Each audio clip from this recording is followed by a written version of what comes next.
જય શ્રી કૃષ્ણ મિત્રો. આજે એક વાત કહું તમને. અમારે આજે દૂધીનું શાક અને બાજરીના રોટલાનો પ્રોગ્રામ હતો. તો આ દૂધી અમે કાલે રાત્રે જ લાવ્યા છીએ. તો દૂધી સુધારવા બેઠા અમે. તો દૂધી પણ કેવી છે કાંઈ ખ્યાલ નથી આવતો. અમે જમી તો લીધું પણ જમીને આ સ્પેશિયલ ગાંઠિયાનું શાક ને ખીચડી ને રોટલા બનાવીને જમી લીધા.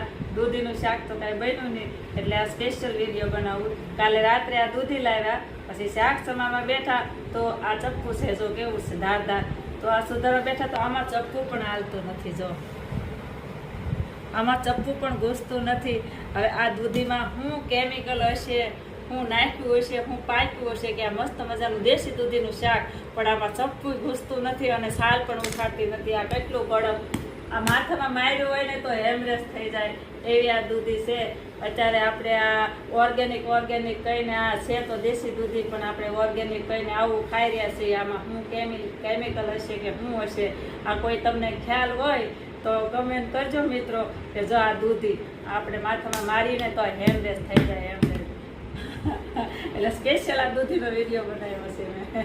આમાં ચપ્પુ પણ હાલતું નથી. જો જો